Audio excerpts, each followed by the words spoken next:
All right. Oh, I thought I got that off. Okay, now we're good to go. What's going on, everybody? Sorry to miss you all last week. Actually, I need to get that over in a new window here in a second. But if you guys are hopping into the live stream now, go ahead and drop your name and where you're from in there, just because I always like to know that. And then what niche you're targeting for your marketing agency. If you guys are watching the replay, then I suggest you sit through some of this or maybe skip towards the waiting parts, but at least watch the beginning intro stuff, because we always talk about new things that are happening in the serial entrepreneur world as far as digital marketing training, personal branding training, the free training that we release online. I have some updates about basically some people that we're doing some cross-training collaboration with on this channel, some of our live events. We're still going to do giveaways and stuff like that, but we are actually in the process of working with other partners to essentially build free training resources where they come on this channel every week and we do something live. So for example, in October, we have something lined up with somebody that we know in the industry who owns a outsourcing platform. So we're friends with them and we've done business with them in the past. And so we're going to have him come on and do kind of pretty much a mini training session on outsourcing and understanding the best ways to get the people that you need the fastest and at the quality that you're looking for, also at the same price range that you're looking for when you make that job request. So that'll be a really interesting training session to do with you guys, along with Ruan Marino and Patrick Kenny. They're going to come on and do some live collaborative training with you guys as well. So if you guys are just joining in with me, I need you to do me two favors. Number one, again, write a hello in the chat box so that way I know you're here. So hello, Yusuf, hello, Will, hello, Vicky. Basically, if you're here, again, write a message letting me know you're here, and then also hit the thumbs up so that way we can get some other people in here and make this a nice, fun evening on the live Q&A session. And tonight we're going to talk about something that I recently messed up on, and the fact that a lot of people make mistakes when they're first starting out their agency. And so I recently made a mistake, so I figured it would be a good way for us to talk about making mistakes with your agency, or just making mistakes as an entrepreneur in general, because believe it or not, we all make mistakes. I made a mistake that cost me roughly $3,000. So I'm going to explain that to you guys today a little bit. So we definitely got some people hopping in here. Hey, Kirby, what's going on? Kendall, Team Mega, what's going on? Main Course Marketing, what's up? That's James. What's up, James? Yusuf, I think I said hello to you. Malika, hi. Renee, hi. And Team Mega mentorship giveaway, I want in. Yeah, we always do that towards the end, so make sure you pay attention to the video because the giveaway. So in case you guys are brand new here, which if you are brand new here, hit the subscribe button and then the notification bell in the bottom right hand corner below this video, because we do all kinds of free trainings and giveaways every single week. We do free training, videos and giveaways every single week. So the mentorship course, the way you win it is basically we do this live event for about 45 minutes to an hour. I don't know, I'm sitting here on my homepage. We do this live event for about 45 minutes to an hour, usually every single week. And what you should do is just pay attention, because we talk about marketing related stuff during this talk. And I usually try to pull out at least one question or two questions sometimes at the end of these little live events. And then we give away a mentorship program. So yeah, if you want that, just pay attention and you can get in that way. Suja, what's going on? All right, guys, so let's talk about this mistake that I made and why, mistakes happen, and why things get overlooked and why it's okay to make these mistakes. So I got this little fly front. Okay, sorry. I have this new client that I landed, and I'll bring this up to where it's a little more personal. Let's do it. Let's get personal, guys, because this was something to me. Okay, so basically I landed a client last week, okay, and this was a 3-month contract for a client, and it was roughly valued at about $26,000. When we first built the proposal out, I underpriced myself, and I realized I was doing that. So I was actually probably sitting around $23,000, and I knew that I would probably be leaving some money on the table. All right. So when we ended up going back in and when I went back in and restructured the pricing and the package that I was going to provide to him, the end cost came out to be around, I think it was $30,000 or $33,000. It was one of those two, was the end package total for a 3-month contract. Okay, and basically all I would be doing is creating 10 YouTube videos each month that he would shoot. We would do the keyword research, the strategizing, the production, the uploading, the promotion of it, AdWords, blog articles, and then a website was included in that $30,000 package.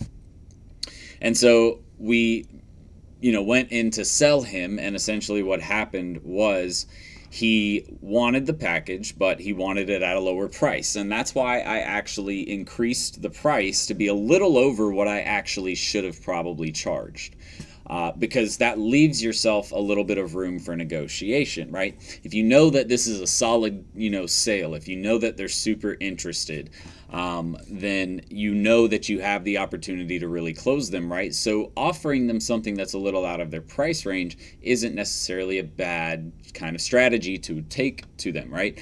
Because you know that if they, shake that off, then you can talk down and say, okay, well, we'll just decrease the price here. I can give you a discount here, right? And so that's kind of what happened.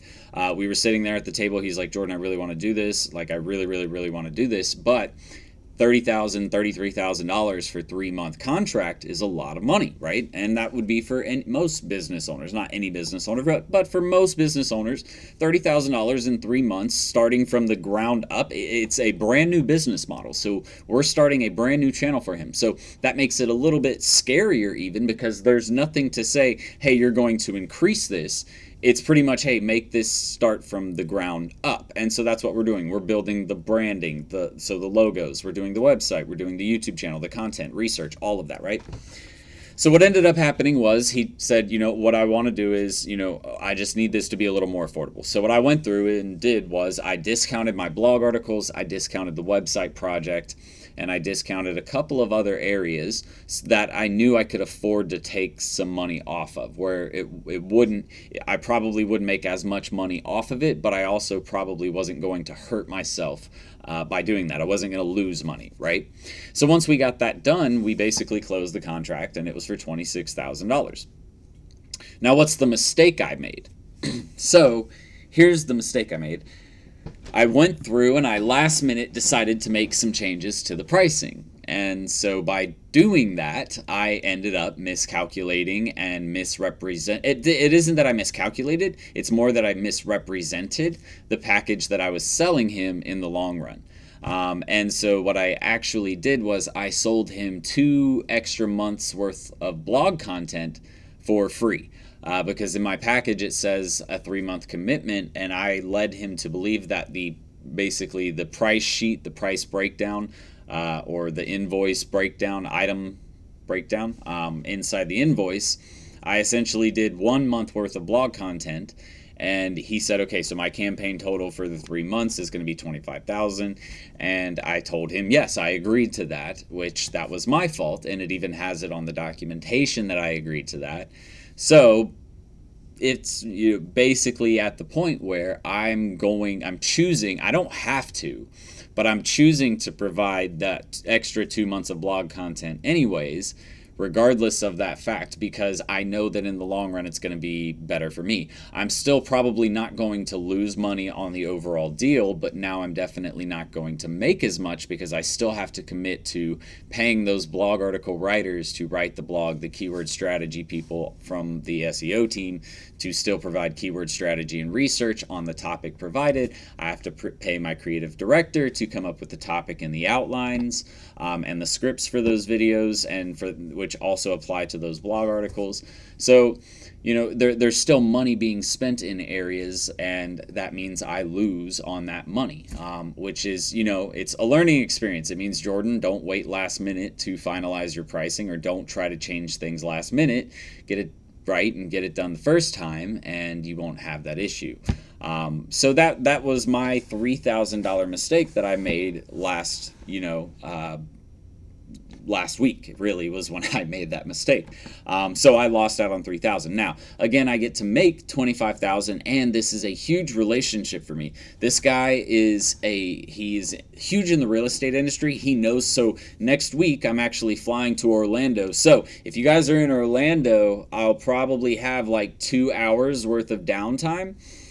Next Thursday is when I'll be there, like in town. I'm flying in Thursday night or Wednesday night. But if you guys are in Orlando or near the area and you want to meet up, I'll have probably an hour or two, and we can meet up, get some coffee. If we have enough people, we can do like a group thing.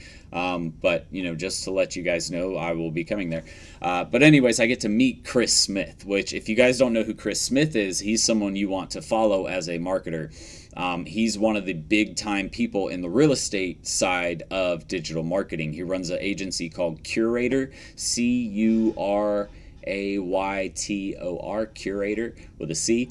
And well, it's always with a C, but with a Y, I should say, Curaytor with a Y. But he runs this marketing agency for primarily real estate, or only real estate.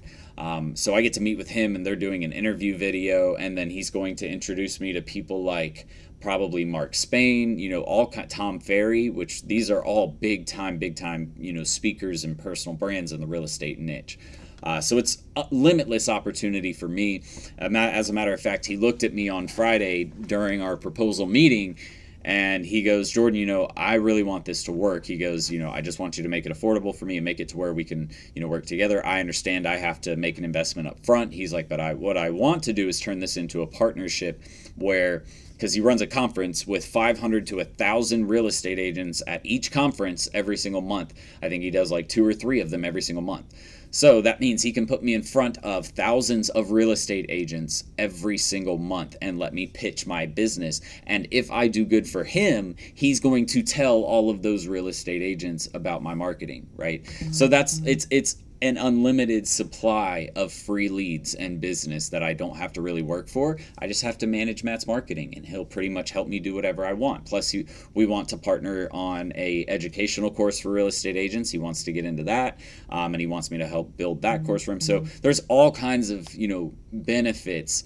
And yes, that $3,000 mistake, it hurts now, but in the long run, it will pay off. So it's worth it. So I'm curious to know, you guys heard a mistake that I just made.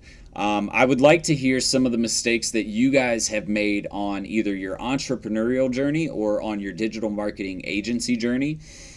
Because I think that other people in this live call can benefit from seeing the mistakes, and we can discuss them and get some conversation going about mistakes that people make, because it is something that you have to be able to take. And a lot of people ask me, how do I deal with the mistakes? How do I overcome the fear? And that's the thing.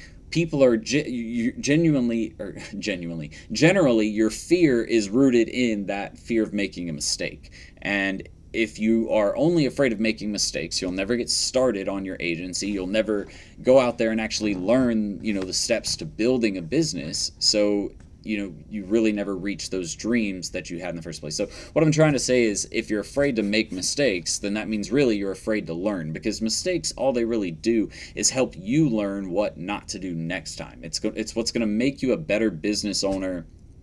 The next time that same situation arises, you're going to have something to look back on and say, okay, well, I did it this way last time. That might not be the best way for me to do it next time. Should I really do that? Fabian says, I lowballed my first proposal. And that's probably one of the biggest mistakes that a lot of, not even just digital marketers, but business owners in general who pitch a service or even price a product, they don't really look at what value that product or service provides, and then they don't understand the upside potential that value or service also provides, right? So if someone's willing to spend hundreds of thousands on marketing, then that means that they should be able upside potential. That means it should be, hundreds of thousands. We should be, maybe making $750,000 to $1 million or to $1 million worth back on that investment, right? So there is an upside potential if you know and understand good marketing techniques and principles. So, but you know, a lot of people, they either fear their ability to provide those results for a client, so that's why they lower their pricing. They're like, oh, well, I don't know if I'm going to be able to do it, so I'll just give low pricing. Well, that's not a good reason to give a lower price. The lower price would be, you know, just obviously it comes down to quality, but there's a level of, I guess, effectiveness, or a level of conversion, or actual results that you can tell that you'll get with one specific agency versus a newer or less experienced agency, right? And so that's what I mean. You just have to look at yourself in the beginning and say, look, I know I'm not, you know, Billie Jean marketing agency style marketing, but I'm also not a terrible marketer. So what makes me different from every other marketer? Well, it's probably something like you're not a big agency like Billie Jean, so you're able to provide more attention, right? You can provide close attention and a strong attention to detail, basically, to each client's campaign in the beginning. And that's a benefit that you have to be able to sell, right? You have to be able to tell those clients, yeah, that's fine, I'm not a big agency, but that means you get more of my attention. I'm going to put all of my attention basically into you as if it were my business. Obviously, I'm going to grow and I'll take on other clients and stuff like that, but in the meantime, that just means you get added benefit for nothing. And that's the benefit of working with my local agency right now. And you know, as we grow, hopefully that partnership continues to grow into something that can be long term. You know, so you have to look at what your benefits are at the stage that you're at with your agency or with your business. Lowball and getting clients who keep asking advice or something for free. Renee, that's a big one too. So what you should do, if you use a contract, which a lot of you use contracts, in some portion of your contract, there needs to be some verbiage that says, look, if we do extra work outside of the boundaries of this contract, then there is a minimum rate per hour that you owe us for that work. Right? So if a client comes to me, sometimes, not sometimes, a lot of the times, and this is, seriously, it's more common than most people realize. I had to do this with my newer client. I've already had to tell him no on about 6 different things. He thought that I was going to manage his landing pages, which he did not pay for. He thought I was going to manage his email automations, which he did not pay for. I manage his email hosting. That is completely different and not even close to the same amount in price, right? He thought I was going, what else? Manage his Facebook page. He added me as a Facebook admin to his page. I was like, that's great, Matt, but I'm not managing that, just so you know. I've already had to tell him that several times, and that's the thing. They understand, look, I paid for this. You did pay for this. You signed the contract for this. It's all right here what I'm going to do. So if you bring me this, I just want to let you know I'll do it.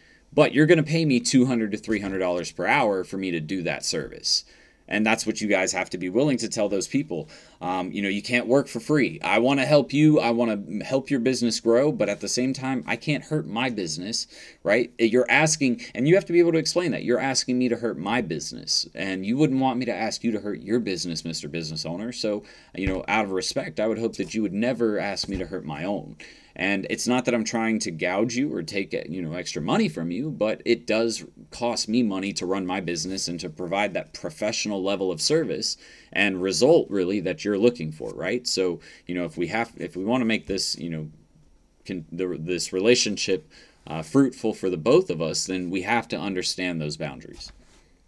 A lot of this, guys, as much as it sucks to say, a lot of this is babysitting and really just, you know, hand-holding, I mean, is the best way to put it, because you have to be willing to teach and talk to these business owners as if they aren't aware. Sometimes business owners just assume, and especially with high-level, super busy type business owners, you know, they just want, they almost expect stuff to get done because they have a team in place where they're used to getting things done, right? So you start to come to expect things to just start to get done. And even I do that sometimes now that I have a team in place. You just expect things should be getting done because you're paying all these people. And that's not the reality of it. So, been there, done that. James says that. Still learning from my mistakes in lowballing. Will definitely be changing that. This next client I'm working to close in the next couple of weeks. Yeah, James, that's the biggest thing. So if we need to have a talk, you know, a quick chat or something on Facebook where we message each other. You know, send me over your proposal with at least the bottom line pricing and what you're charging per service. Just the price breakdown. I mean, you're in the course. I don't mind looking at something quick like that for you and saying yes or no, or you charge too much here. If it's 150 line items, I don't want to see it because I'm not going to sort through 150 line items. But if it's something that's quick and easy, and that's the other thing, you shouldn't be sending a business owner a 150 line item, you know, pricing list. That's just ridiculous. Give them something that's simple and easy to look at. Like if you look at your pricing structure and you see something that when you look at it, you're confused at it, you probably did something wrong. You're not going to land that client by doing that. How do you keep in mind the long game with some clients but not kill yourself in the meantime? Keep in mind the long game with some clients but not kill yourself in the meantime. So, I mean, by that, do you mean they're marketing campaigns in the long game and not kill yourself in the meantime? Because that's the thing. The long game is really, it comes down to the planning and strategy of that client's campaign and really understanding what type of campaign are you running. Are you running something that's ad-based, or are you running something that's more focused on content? Because if you're focused on content, that's really the only long game. Ads can work as a semi-long game with follow-up and remarketing, but even still, you're not going to market to an audience up to, you know, at least you're not going to market heavily to an audience past like even 3 months. Most audiences sit in the, you know, month range where it's like 2 weeks to a month or even less than that. So, you know, really with the long game, you're talking about content strategy, and the long game with content strategy is understanding keyword research, keyword strategy and planning. All of that really comes into play, and then having a plan to optimize and adjust your keywords used on your site and in your blog content, on your YouTube channels, or wherever you're releasing content, to have that optimized on a regular basis. Because your website, though you write a blog article, keywords could change over time, and they do change over time. So say you have a really popular blog article, but it starts to lose traffic dramatically. Maybe it's because a keyword set that you're using stopped being relevant for some reason. So you would want to go in and, you know, check those keywords that lost all of that basically SEO juice and try and find some related keywords or replacement keywords to talk about in that topic if you can. What is the best way to start a digital marketing agency online and working on Fiverr or Upwork? I mean, the best way to start a digital marketing agency is just to learn how to start a marketing agency. I mean, that's a full-on question. That would take me 30 minutes to answer. Basically, just learn digital marketing, learn how to run a business and entrepreneurship and sales and marketing. And that would pretty much cover everything you'd need to know to start a good digital marketing agency. As far as running things on Upwork and Fiverr, what I always recommend is this. If you have never run marketing campaigns before, jump on Upwork or Fiverr and start performing jobs on there. Get experience first and get paid to do it, and then collect testimonials if you do a great job, right? The reason why is because everybody tries to go to the free approach and say, well, I'll just work for free for a friend of mine. I mean, that's cool, you're helping your friend, but at the same time, why would you do that when you can go to Upwork and get paid? This is a money game. And a lot of people, I see too many people, can I do this for free? Can I do this for free? Look, yes, you're supposed to provide value. I get that. But there's a difference between providing value to a customer and doing free work, right? Value is saying, hey, here's a quick audit with 10 tips on how you can instantly improve your traffic to your website and how you can fix them yourself. That's value, right? Because I'm putting time into something, but I'm not sitting there doing all of the work for them. Whereas, you know, providing a service is something where you're doing all of the work for them, and you should be paid for that. So go to Upwork or Fiverr or something like that. I spent too much time trying to learn everything versus getting started with what I have and what I know now. Kendall, there's no such thing as spending too much time trying to learn everything, okay? That's what I want most people to understand.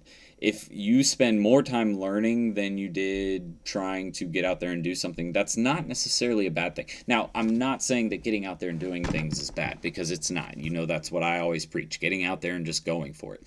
But at the same time, if you get out there and go for it and you have no idea really, truly what you're doing, I see too many people who claim that they're digital marketing experts, and then when you really look at things, they don't even have the first clue about what digital marketing really is, and how it can affect a business and how to use it to affect a business. So, you know, it's funny. There's not too much learning. There's never too much learning or education that you can do on a specific topic, especially if you're passionate about it. I still learn and try to dedicate a lot of time to learning about new topics or new trends or things happening with digital marketing. And it's because that's the only way you grow and become one of the best. So don't think you're learning too much. You're not learning too much. Though, getting out there and doing something like Upwork or Fiverr is a safe way to get out there and do it, and to get paid doing it at the same time and collect reviews and build it up for your agency, right? Would like to team up as far as financial literacy. Fabian, I'm not sure what you're talking about. What's up, Jordan? Missed you last week. Pete, yeah, sorry, guys. I had to take a break last week. I had a long week with planning and getting everything done for that new client and all of that. And then this week, whew, you have no idea. I think I hired like 9 new positions this week to get different jobs done and different things going. So it's been a fun week, plus getting a website job started, keyword research started, a whole website, wireframe done. We got all kinds of stuff done this week, but we still have a lot to do and a tight deadline. But I'm super excited to launch this campaign because we're gonna really rock it, because this will basically be, I think, my 3rd YouTube channel now, starting from scratch, and we've done well on the first 2 so far, so we want to continue doing that. Well put. I think something I said was well put, Carrie. I think that's what you're trying to say, and thank you. I don't know what it was for, but thank you. Hey, Dean, what's going on? If I'm alone, how much is the top clients I can have without losing the quality? By how much, if you mean how many clients can you have, people ask that question a lot. It just depends on the budget, really. Each client, say you have 10 clients for $10,000 each versus 10 clients at $1,000 each, that's a big difference in how much work you're going to be doing, right? So even if we look at it on a smaller scale, 1 client at $10,000 versus 1 client at $1,000, right? That's a huge difference in the amount of work required. So it's different for everybody. There's no way to just say how many you can handle. It's really how good are you at working efficiently, and then how many clients do you have and what are their budgets. That's really what you have to be able to answer. But here's my thing. Stop trying to do everything yourself. That's what I will say. Too many of you are trying to do all of this yourself. The first client you take on, you should be hiring at least probably 2 or 3 positions.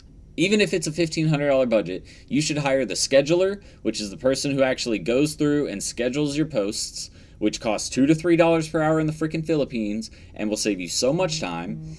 And the second person you should hire is probably going to be someone like a proofer or an admin or a designer, someone to do video and photos, because most of you aren't great designers. And even if you think you are, you're probably not.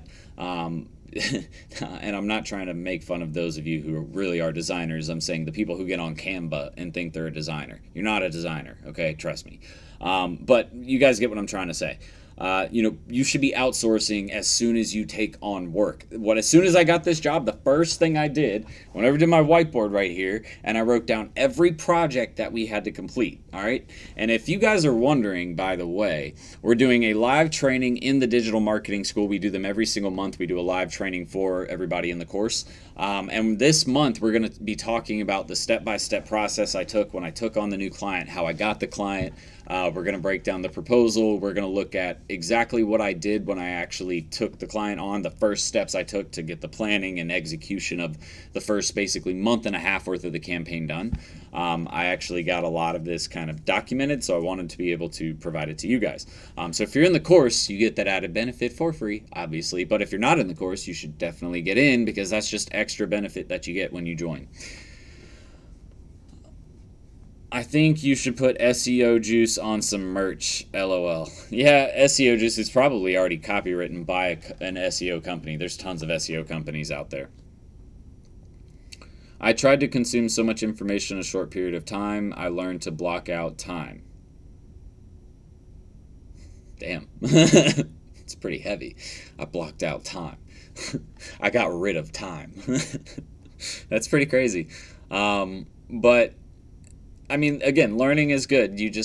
I recommend getting at some point into the action. You know, you got to start somewhere. And so if that means getting on Upwork and taking some copywriting jobs or something to get you started, there's all kinds of jobs you can do. And even if it's copywriting, that's going to teach you something about digital marketing. Okay. Just don't be a terrible copywriter. That wouldn't make sense. But, you know, do something to get in the digital marketing space.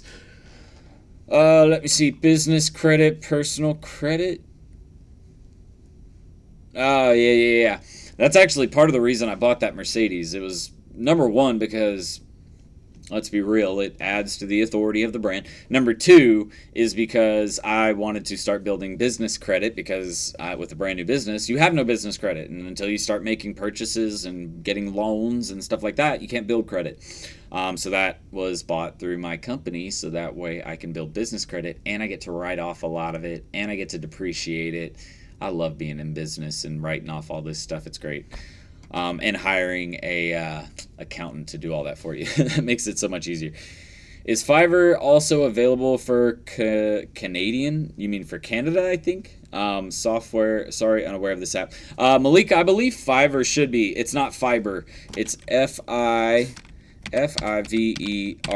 But guys, there are all kinds of outsourcing websites. If you're looking for outsourcing websites, or if you're looking for something where you can join, this is different. If you're looking for somewhere where you can do the work, Fiverr, Upwork, I think freelancer.com allows people to work for them. But if you're looking for work, there's all kinds of them out there. Just type in outsourcing websites on Google and you'll find tons of them.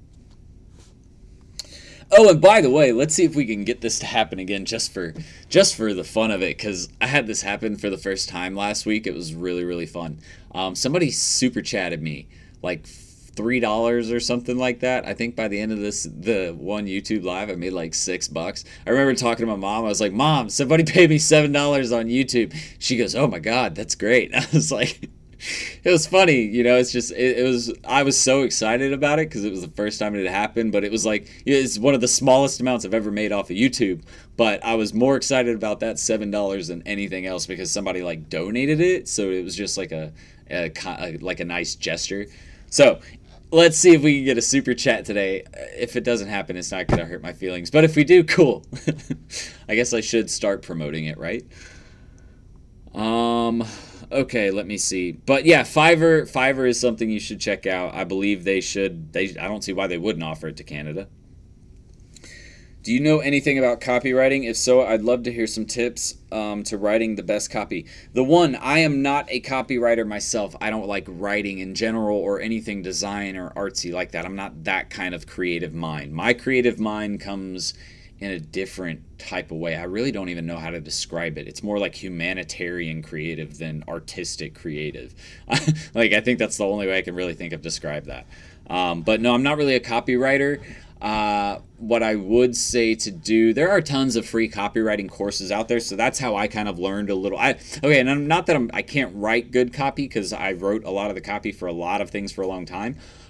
It's just I don't prefer to teach it because I wouldn't say I'm the expert writer out there.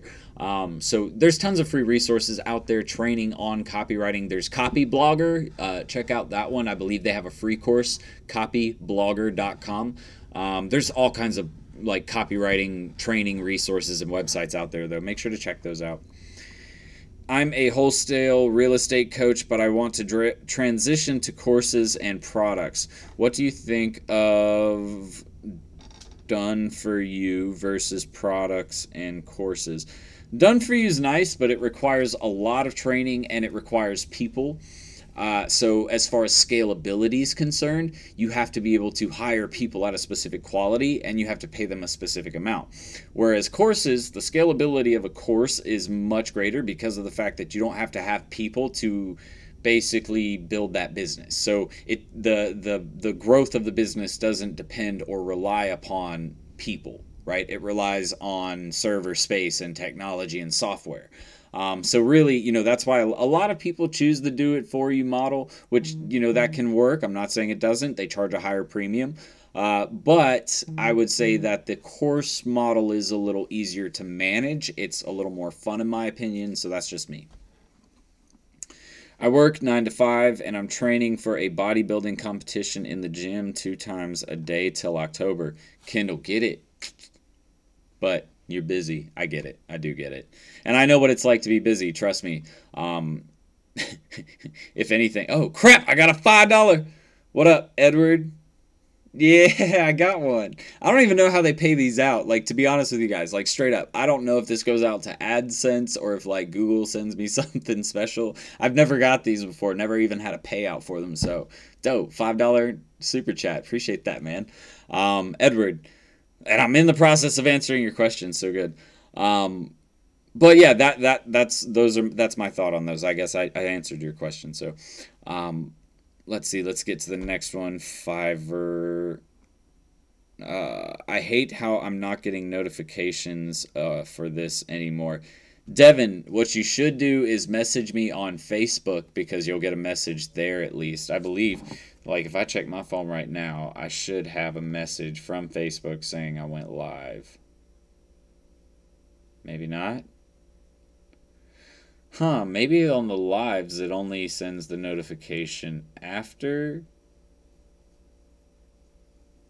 it's like published. I'm not sure then. You might want to check your phone settings, or it could be your YouTube notification settings. If it's not your YouTube notification settings, then try your phone notification settings. And if it's not that, go into the app notification settings inside your phone.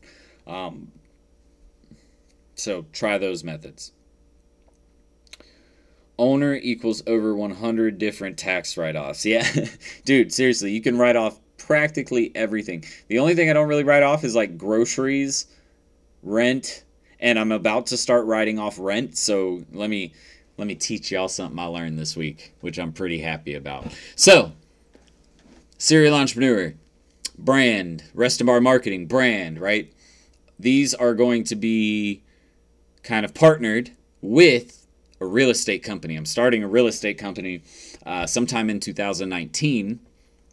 And what my goal in 2019 is going to be is to get enough money in the bank, which I already have enough money in the bank. Actually, right now we could do it, but I can't do it based on other things right now. And I'm not ready to, I'm not going to break a lease and pay all that extra money. So maybe next year sometime I'm planning on starting a real estate company. And with that real estate company, what I'm going to do is I'm going to buy a house with the real estate company, right? A big house. And what I'm going to do with that real estate company is I'm going to lease that house to my marketing agency, Rest and Bar Marketing, right? So that means Rest and Bar Marketing is going to be paying for that mortgage, right? But what's the benefit there? Well, essentially, I get to take that payment that comes from Rest and Bar Marketing and pay it to the marketing agency, which in the end means less taxes paid because I take that income and I write it off as an expense essentially, right? For my marketing agency, it becomes an expense that I get to write off. And then as the real estate agency, it becomes revenue, right? So it's a cool little way to work around some taxation on your business. So, and I get to buy a house out of it, and I don't have to take it out of my personal income. Well, I mean, it doesn't technically come out of my personal income. It comes out of the business, which again, I get to write off all that. Like, I'm writing off taxes on my home that you normally wouldn't get to write off, but since it's my place of work, cool stuff, right? All right, tax loophole lesson of the day for you guys that I was taught by, I'm not going to tell you the accountant's name because I don't know if he wants people out there. I don't even know. He said it's not illegal. I'll put it to you like that. It's definitely not illegal because it's what a lot of people do, but I don't know. Some people think loopholes are unethical. I don't see what's unethical about that at all, so I'm going to do it. I want to learn as a beginner how to set up and fully automate everything, who to hire, timelines, content calendars, how much overhead should I give up. Team Mega, you need to get in my course then because we teach all of that. Malika, you are welcome. Fabian, 9 to 5 equals less than 15 tax write-offs. That's actually funny. That should be a t-shirt. How would I go about looking for a privacy policy for a client? Talk to an attorney. That's really all you can do there, Devin. If you're trying to get it written, unless you do, you could actually probably check out Rocket Lawyer. If it's something complex or super heavily regulated, though, I would check with a lawyer. How can I get the first job at Upwork or Fiverr? What is your tips to get the first client? Offer it to them. Don't overprice yourself. If you're going on Upwork and you don't have a new channel, or if you don't have like past experience and all of that, you need to go on there from a different account and look at the market and see how much people are charging for the same service you're trying to provide, right? And you want to come in on the low end to start. Provide a great service, get reviews, and then you'll be able to work up your rate every time you get a new customer. But if you start going in there and you don't have any customers or past reviews or experience or people talking about you, you don't have a portfolio on there, and then you're asking for a medium rate, they're not going to hire you. I wouldn't hire you, right? That doesn't make sense. There's people on here who have reviews, who are in good standing, who have made a lot of money, who are consistent, that show they're consistent, and they're the same rate as you. Why would I hire you? Right? That doesn't make sense. So show your value in some way. If that value means taking a hit on the revenue side at first, then do that.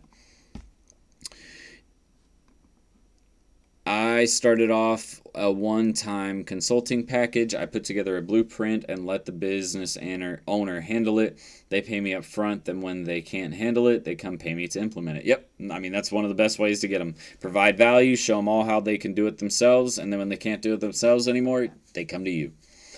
Are you the PPC manager for your client ads? No, I am not. I try to manage basically none of the marketing from now on. I don't create the copy. I don't create the creative. I don't run the ads or manage the ads. I manage some of the ads for serial entrepreneurs still, but for clients, no. The reason why is because the only way you grow your agency is by getting out of the mindset that I need to be running the marketing. The only thing you should be doing once you reach 4 or 5 clients, you should be high-level strategy. That's your role. You come in and you say, hey, this is what you do here. This is what you do here. We need this campaign to focus here, this campaign to focus here. We have, competitions going here, free giveaways here. You're the high-level strategy person. You're not the person sitting there writing out the posts and creating little photos. That's time consuming. You're not making money by doing that. You're making money by getting out there, getting more clients, and then focusing on the high level strategy to pass off to your team where they implement all of the strategies that you talked about. Do you have advice for cold calling, or are there better methods of getting clients? And do you have important tips going into a meeting with the real estate agent? Citizen, the best thing you can do for getting clients is networking and building relationships. I try to talk to people about this the most. It's all about getting out there, meeting with business owners on a regular basis. If you're going to use networking as your mode of getting clients, you need to be out there networking every single day at a different event of some kind. You need to have that schedule slap full. And the reason why is because it's the same thing as cold calling, except you're doing it in person, so it's a little bit different of an experience. I built this relationship with the person who sent me this $25,000 contract over the last year. He called me and he literally messaged me 2 weeks ago and said, hey, do you want to make some money? He text messaged me, said, do you want to make some money? I said, sure. He messaged me, he called me. We had about a 5-minute convo. He lined up a meeting with me and the other dude. We had about a 30-minute convo on the phone while I was driving, like seriously, FaceTiming while I was driving. And then we set up another call for the following the following Monday after that weekend. And he said, I want a proposal. I met with him that Friday. We pitched him the proposal and we closed him. So in a matter of 2 weeks, I was able to land a $25,000 contract, but it was built from a relationship from a year ago. That's when he and I first started, talking. And it wasn't even anything serious. Over that year, we probably talked a matter of 5, 6, 7 times past our actual business relationship, which that lasted 2 or 3 months because of some other circumstances. We said, hey, I said, hey, no problem. If you guys want to continue in the future, blah, blah, blah. We parted ways. We kept in contact, and he needed some marketing related questions and help. So I would send him some advice every now and again. And that's it. Ever since then, he sent me a client. And now I'm making $25,000 in 3 months because of that. So networking is your strongest asset. Getting out there, meeting people, being friendly, providing value, and giving advice is the best thing you can do for your business, especially if it's strong advice.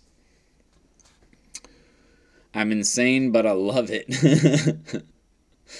Ha ha ha ha ha. I follow all your stuff. Bro, you're the best. No, Edward, thank you. I really do appreciate that. That little $5 made my night. You guys have seriously no idea. Those little super chats are where it's at. That little like tiny bit, just because this is a free thing, those little things like that, that's really cool. What type of ads do you run on Facebook to land clients? Messenger ads, landing page, Perez, it's all kinds of different things. I think I talked about, it was either 2 or 3 lives ago I talked about this.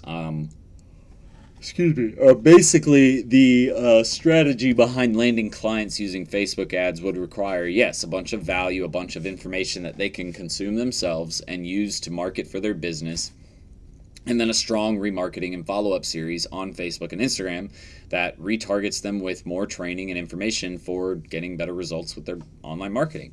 And then when they can't handle it anymore, we start to question them to message us or shoot us a call or fill out a form or something to where we can set an appointment with them. That's what I would do if I was running ads on Facebook to get marketing clients. I'm actually on the Stairmaster now, learning while doing cardio makes the time fly. You're an ATL? Of course I'm an ATL. What do you think this says? This is not a game. This is not a game. This is real life. Atlanta. So many people always are like, "Oh, you're from Atlanta? I didn't know you were from Atlanta." Yeah, I'm actually from Atlanta. Promise. Well, I was born in Florida, but when I was like 3 or 4, I moved to Atlanta, and I've lived here ever since. We should be business partners. I have a proposal. Fabian? What do you mean specifically? Because I get asked to be business partners pretty much on a daily basis from people, so it would have to be something super interesting.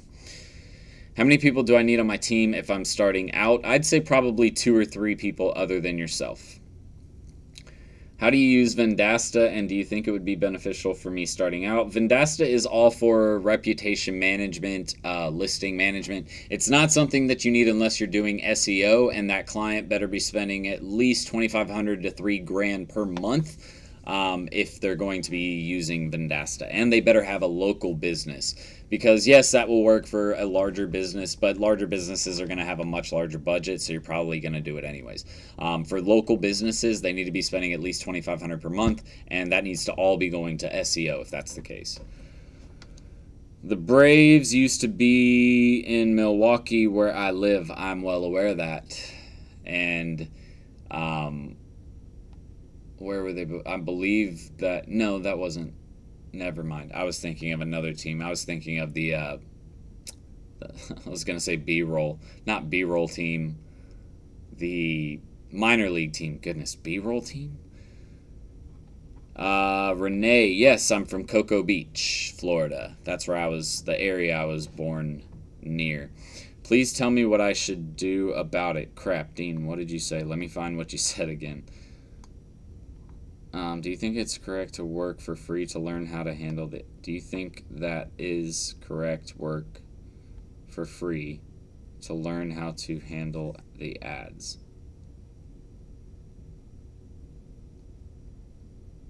I'm not 100% sure what you mean. Again, I don't ever recommend working for free. Do you think that is correct to work for free to learn how to handle the ads? I think that's what you're... I'm trying to understand what you're saying. I think that's what you're saying. But yeah, I mean, I don't ever work for free. That's what I've been trying to say. You know, I would rather go on Upwork and try to get work there.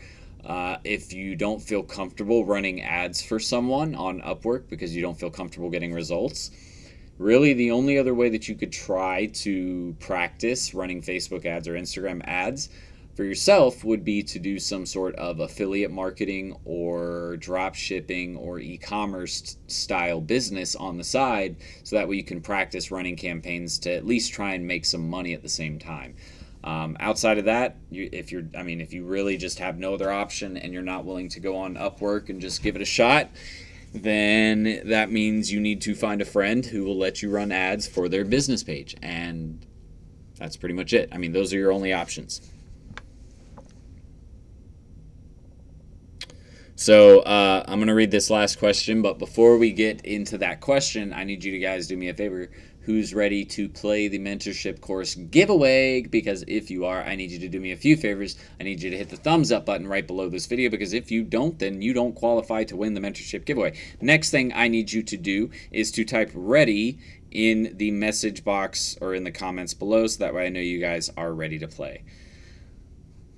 You should never do a free trial if you don't have to. Val, how to deal with clients that you're getting leads for, but they're not closing them. Do you close leads for your clients? No, I don't close leads for my clients. That's on them. That's not my business. I'm there, but you should look at the quality of your leads and really ask yourself, are these people that you would actually say would buy a home, or are these just people that are clicking on and signing up and it's not really a quality lead? It's just someone who was clicking through and just maybe had some interest, right? So let me go through here really quickly, and I'm going to find some questions to pull for the mentorship, or a question rather, to pull for the mentorship course giveaway. But while we wait on that, I want to know, and this is just out of curiosity, in the last 3 months, if you have landed a client in the last 3 months, do me a favor and either leave an emoji or say, yes, I've landed a client. So that way I know you guys are all, or not at all of you, some of you might be new, some of you might, just still be working through the kinks. But if you have landed a client, I would like to see some, and maybe some inspiration for some of these other guys in here who haven't landed a client yet. Throw down in there that you've either landed a client, or you're working on landing a client, or you just landed a client, whatever. And let other people know that you're definitely doing it too. Because I just had a student actually reach out to me earlier this week and tell me that she's about to close on a deal for around $300,000 in revenue for the rest of this year, and a little bit, I think, into next year, just into like January. So $300,000 over the next 2 to 3 months for her. So that's really, really great.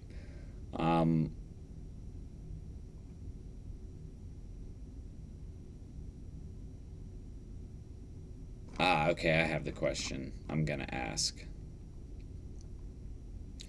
Do you have a cold call script? In the course, I have a cold call script. How do you set up your contracts? Small, but yes, I've landed a client, killing it thanks to a lot of your strategies, bro. Heck yeah, Edward. Love the digital marketing course. I've contacted over 100 businesses and can't get any of them to bite. Yes, we will be official tomorrow. $300,000. Wow. I have landed a client and doing consulting for a media house in the Bahamas. I got a $1,000 client a couple weeks ago, Spa and Salon. Heck yeah, Devin. Is that your second or third? How much do you typically charge for clients? Close my first client. I don't work unless it's a minimum of $5,000 per month anymore. That's just me personally. So just so I don't catch you guys off guard and ask you guys this question, go ahead and hit the thumbs up one more time and say ready again if you guys are ready for the question.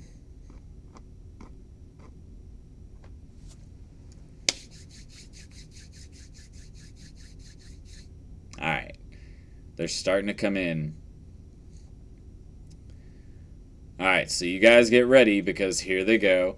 And just so we don't have any people who like to, tell me how to do my job, you guys can see right here. You see this? This is the message feed right here. So you guys can see all of the messages when they come in for the question, and you can see who's first. That way, I'm not going to lie to you. I'll show you who comes in first month. No, I'm kidding. I'm going to show you who comes in first, though. All right, so let's get this thing started. I'm sure you guys are ready to play and get out of here so you guys can do other stuff. All right, the question that I wanted to ask is, somebody asked me earlier, Jordan, when it comes down to it, how many people, or not how many people, but when should I start hiring for my agency? And what is my response? And it basically, it just needs to be the first answer that finishes the thought or finishes the idea that I'm looking for. But what is my thought behind hiring people when you get a client?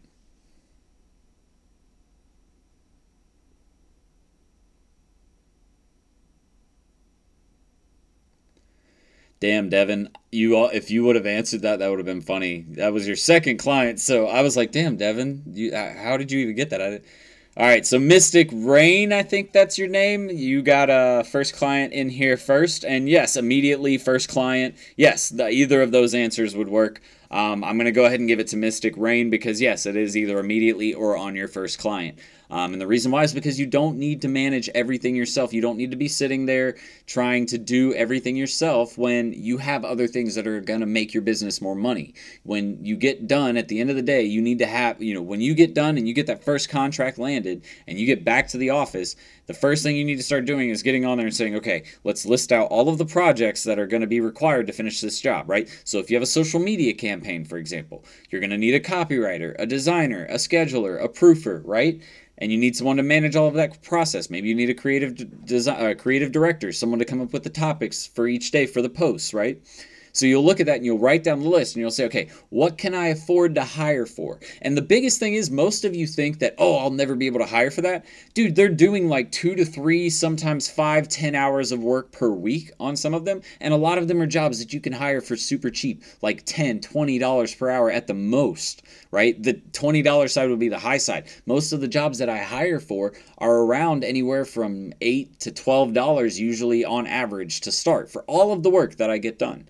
Right? Because you don't have to hire in the US. I manage the projects, the jobs at a high level. And then once you reach that point where you can't manage that work anymore, that's where you hire a project manager or a team leader or an account manager, whatever you want to call it, who comes in and that's what their job is, to manage the high level strategy and planning and communication between the team, hiring outsourcing, work to contractors to get jobs planned and done, right? That's all that you do.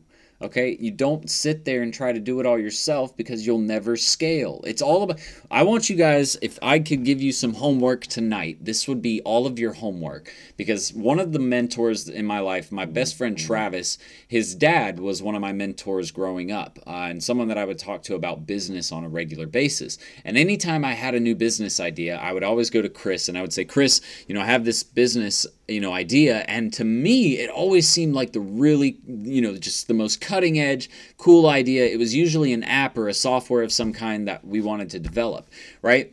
And Chris was always thinking the long game. He was always thinking what really mattered, and what really mattered and still matters in just about any business opportunity that you look at is scalability.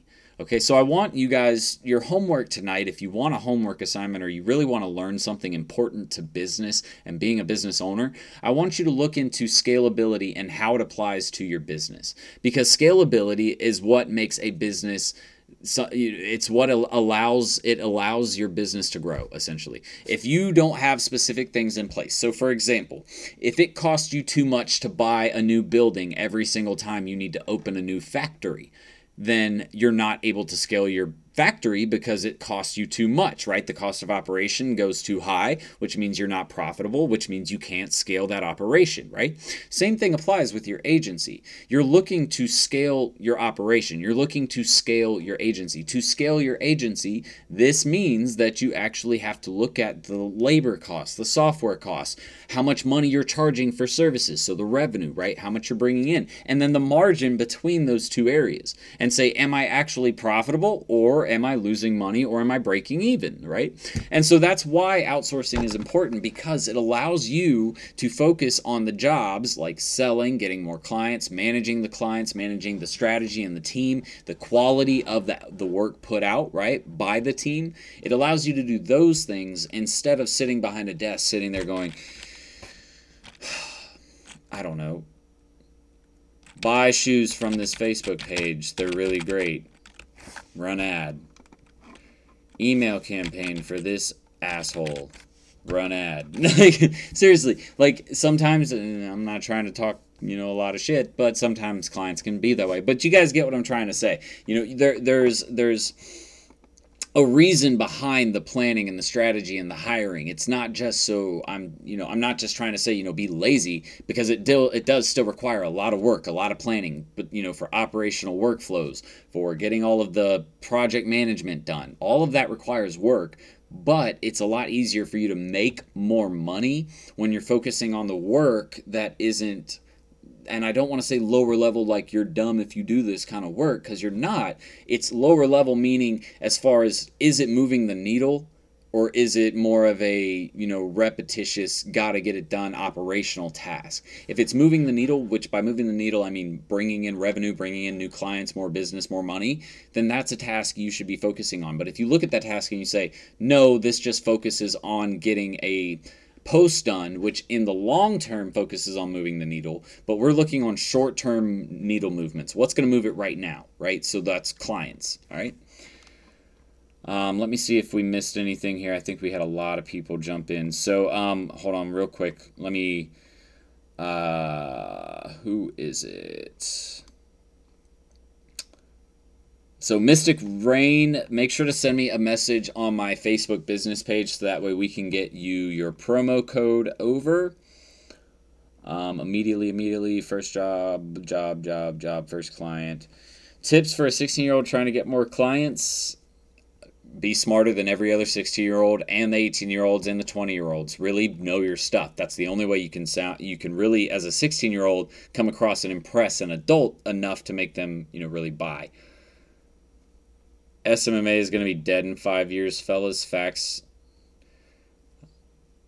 are starting to outsource. Rahiv, I think you're dead wrong, buddy. Businesses may be willing to outsource, but not every business owner wants to manage all of those individual outsourcing projects. So to say it would be dead, I'm sorry, but you're dead wrong in that instance.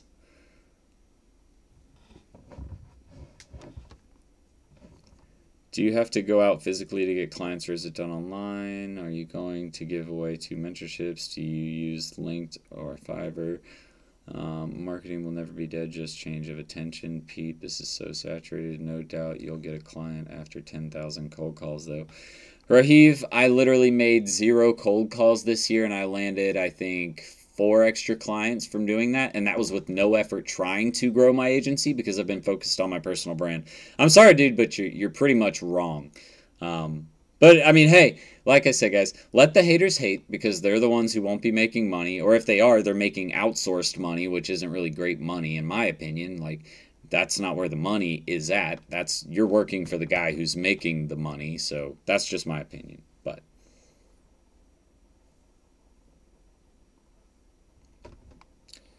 no problem. Stay positive. All right, guys, I'm going to get out of here. Highest ticket item I've ever closed. Back in Jacksonville, I closed a project that was $175,000. That was the biggest one I ever closed. That was a long time ago, though. So for my personal agency, I would say that $25,000 contract in 3 months was probably the biggest one. My average is around the $5,000 contract range. So this one was a little higher than that. It was about $7,500. We pretty much average around there for all of our clients. And that's what I like to sit in. I don't want to go too corporate just yet. I'm trying to build the foundation. So seriously, guys, there's a lot of strategy that goes behind my marketing agency and my brand. There's not just, we're going to take on everybody, because if I take on a client I can't handle and then I don't produce, then I look bad as an agency, right? There's strategy that goes behind it. So scale and take on clients that you can handle as you can scale your business. Whew! All right, I'm going to get out of here, guys. I appreciate everybody for hopping in and for stopping by. I love all of you guys so much, and I'm so happy to see all of you and your success and everything that I've been able to help with. So if you have any questions, comments, concerns, make sure to leave them below this video or once the video is posted. If you guys want any free training or resources, right below this video in the description, there's tons of free resources. There's training, there's tools, equipment, services, third-party apps we use. Everything that you guys want is right down in there below this video. So make sure you check out everything down there, all of the resources we have, and make sure to get in all of our courses before any of the pricing goes up, because as they become more popular, which the digital marketing school is still rapidly growing, the personal branding course is slowly starting to build its name in the industry.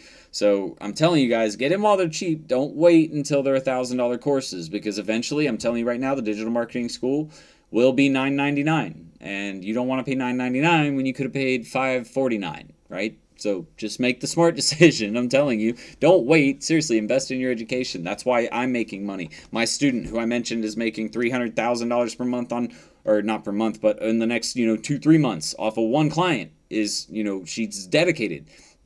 she's still investing and buying courses and learning.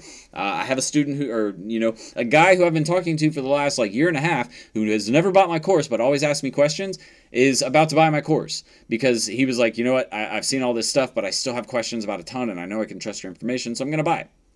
So can we get the personal branding for $2.99? Renee, are you in, I believe you're in the digital marketing school, so how about this? Do me a favor, shoot me a message after this video ends, and we'll work something out, okay? But yeah, if you guys have any questions, shoot me a message on Facebook. If you won the digital marketing or monthly mentorship course, make sure you send me a message on Facebook as well. Mystic Rain, that would be you. But I'm going to get out of here, guys. You all have a good night. Until next time, Serial Entrepreneur out. Later, guys.